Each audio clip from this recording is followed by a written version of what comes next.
यार आप हर किसी से झूठ बोलते हैं कि आपको मार्केट के अंदर ट्रेड करनी आती है और आपने ट्रेडिंग को सीख लिया। लेकिन रियलिटी आप खुद भी ये बात जानते हैं कि जब भी आप मार्केट के अंदर स्टॉप लॉस लगाते हैं, मार्केट आपका स्टॉप लॉस हिट करती है और वहीं से रिवर्स हो जाती है। या फिर अगर आपने स्टॉप लॉस ना लगाया हो तो मार्केट आपका अकाउंट वॉश करती है और इंस्टेंटली वहीं से रिवर्स हो जाती है। तो आपको लगता है यार शायद मेरी किस्मत खराब है कि मार्केट मेरे लिक्विडेशन प्राइस पर आई और वहीं से रिवर्स हो गई। नहीं, वो आपकी किस्मत खराब नहीं होती है, वो वेल्स होते हैं, मार्केट मेकर्स होते हैं जो मार्केट के अंदर आपका अकाउंट वॉश करते हैं और मार्केट वहीं से रिवर्स कर जाती है। फिर स्मार्ट मनी ट्रेडर्स होते हैं जो मार्केट के अंदर उसी तरीके से ट्रेड कर रहे होते हैं जिस तरीके से मार्केट की डायरेक्शन चल रही होती है। अब हमेशा मार्केट के अंदर दो तरीके के ट्रेडर्स होते हैं, एक जो मार्केट के साथ मूव करते हैं और एक जो मार्केट के अगेंस्ट ट्रेड उठाते हैं, जो मार्केट के अंदर ट्रेंड के अकॉर्डिंग नहीं चलते, ट्रेंड के बगैर ट्रेड उठाते हैं। तो वो ट्रेडर्स होते हैं। स्मार्ट मनी उनको फीड करती है कि आप ये चीजें यूज कर लें और आपका अच्छा खासा प्रॉफिट बन जाएगा। चार्ट के ऊपर हमेशा स्मार्ट मनी अपने कुछ पॉइंट्स छोड़ के जाती है। अगर आप उन्हें रीड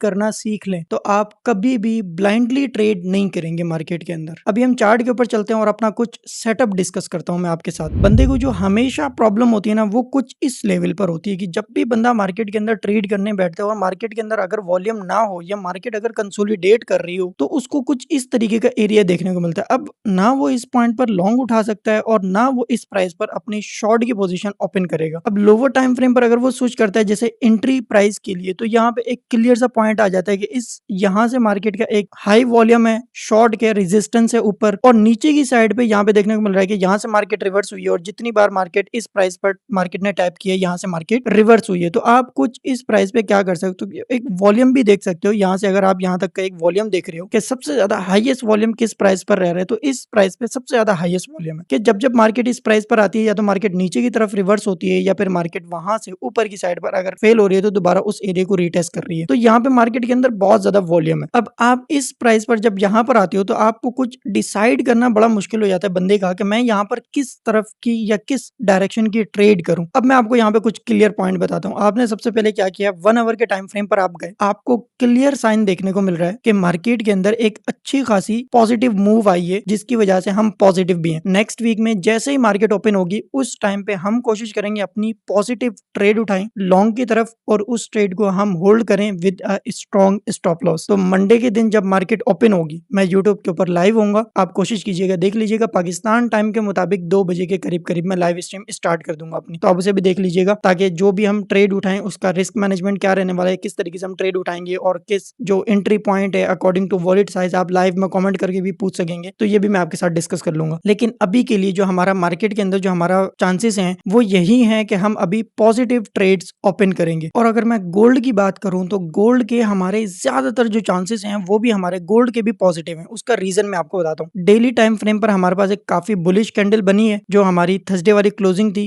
वो हमारी काफी स्ट्रांग हुई है, मींस के फ्राइडे की जो हमारी क्लोजिंग थी वो काफी हमारे लिए स्ट्रांग हुई है। और जो गोल्ड की अगर मैं चांसेस की बात करूं तो गोल्ड के भी बहुत ज्यादा पॉजिटिव चांसेस है। उसका रीजन ये है कि जो हमारी फ्राइडे वाली कैंडल की क्लोजिंग है वो हमारी काफी पॉजिटिव क्लोज हुई है और उसके बाद जो हमारी नेक्स्ट कैंडल है वो भी हमारी काफी ऊपर क्लोज हुई है। और हम चलते हैं अभी लोअर टाइम फ्रेम के ऊपर थोड़ा सा ज्यादा क्लियरिटी के लिए कि हमारी जो पोजीशंस हैं। अब अगर मैं लोअर टाइम फ्रेम पर स्विच करूं इसको, जैसे कि 4 आवर के टाइम फ्रेम पर हमें ये देखने को मिल रहा है कि जो फेयर वैल्यू गैप मार्केट का बीच में बन रहा होता है, जो कि गोल्ड ज्यादातर उसको फिल कर रहा होता है। जब भी मार्केट के अंदर फेयर वैल्यू गैप बनता है तो वो कोशिश ये करता है कि उसको फिल कर ले। तो ये भी एक मतलब 100 में से 5 to 10% चांसेस होते हैं जैसे कि हमारे फेयर वैल्यू गैप के वो भी फिल हो जाए। तो हम उन चीजों को भी मतलब माइक्रो लेवल पर भी हम फोकस कर रहे हैं कि कोई ऐसा पॉइंट तो नहीं रह रहा है जिसकी वजह से मार्केट के शॉर्ट के चांसेस हो। तो फेयर वैल्यू गैप भी हमारा फिल हुआ हुआ है। तो ज्यादातर चांसेस हैं कि मंडे को जब मार्केट ओपन हो नीचे की साइड पर एक विग आ सकती है। अगर आई तो उसके बाद मार्केट का जो ट्रेंड होगा वो पॉजिटिव रहने वाला है। और मैं खुद भी जो अपनी ट्रेड्स ओपन करने वाला हूँ नेक्स्ट वीक में वो मैं पॉजिटिव ही रहने वाला हूँ उनके ऊपर। और लॉन्ग की ही मैं ज्यादा प्रायोरिटी जो मैं दूंगा वो लॉन्ग की तरफ दूंगा। शॉर्ट की ट्रेड अगर मैं करूंगा तो उसके ऊपर मैं अपना एक टाइट स्टॉप लॉस लगाऊंगा। अब 4 आवर के टाइम फ्रेम पर भी हमारे पास पॉजिटिव है। 1 आवर के टाइम फ्रेम पर भी चलते हैं तो 1 आवर के टाइम फ्रेम के ऊपर हमारे पास एक शॉर्ट करेक्शन हम कह सकते हैं, लेकिन हमारे पास पॉजिटिव जो मूव है वो काफ़ी ज़्यादा है एज़ कंपेयर टू हमारे शॉर्ट की डायरेक्शन के। तो ये आई थिंक ये मैनिपुलेशन हो सकती है यहाँ पे थोड़ी-सी डिस्ट्रीब्यूशन के बाद तो वैसे ही मार्केट ने पंप कर जाना है। तो हम थोड़ा-सा लोअर टाइम फ्रेम पर भी आते हैं तो अभी तक अब चलते हैं हम थोड़ा-सा अपनी स्ट्रैटेजी के अकॉर्डिंग भी अगर हम देखें तो हम इसे ओपन कर लेते हैं और इसके बाद हम अपनी कैंडल स्विच कर लेते हैं। अब देखते हैं हमारे पास रिसेंटली जो इंडिकेशंस है वो हमें क्या कह रही है। तो अकॉर्डिंग टू हमारी स्ट्रेटेजी के अकॉर्डिंग बिल्कुल सिंपल है कि जब भी एक आपके पास बैक साइड पर एक बड़ी मूव आई हुई हो, जैसे कि यहाँ से आपके पास एक बड़ी मूव है, उसके बाद आपके पास एक करेक्शन है और करेक्शन के बाद मार्केट के पॉजिटिव के चांसेस होते हैं, तो आप क्या करेंगे, लॉन्ग की पोजीशन ओपन करेंगे। लेकिन अगर आपका ये वाला सिग्नल जो हमारे पास आया हुआ है, ये वाला सेल साइड का सिग्नल अगर ये इनवैलिड होता है, तो अब ये इनवैलिड कैसे होगा ये मैं आपको क्लियर कर देता हूँ। ये इनवैलिड तब होगा जब हमारे पास यहाँ पे एक बुलिश मूव आए। अगर हमारे पास बाय साइड का सिग्नल आ जाता है तो फिर हमारा ये जो सेल साइड का सिग्नल होगा ये इनवैलिड हो जाएगा। अगर कोई मैसिव सेलिंग नहीं होती तो बाय साइड का जैसे ही सिग्नल आएगा हम वहीं से अपनी बाय साइड की पोजीशन ओपन करेंगे। उसका रीजन क्या होगा कि हमारे पास एक पीछे की साइड पे एक बड़ी मूव है और हमारा सेल साइड का सिग्नल इनवैलिड हुआ है। तो जो नेक्स्ट हमारा बाय साइड का सिग्नल होगा वो हमारा काफी स्ट्रॉन्ग होगा और हमारा जो स्टॉप लॉस बनेगा उसके ऊपर वो भी हमारा छोटा सा ही बनेगा। मतलब अगर बाय का सिग्नल हमारा कुछ इस प्राइस पर आता है, मतलब कि 4632 पर हमारे पास आता है, तो हमारा स्टॉप लॉस भी यहाँ पे छोटा सा ही बनेगा जो कि होगा तकरीबन $15-16 का हमारा स्टॉप लॉस होगा।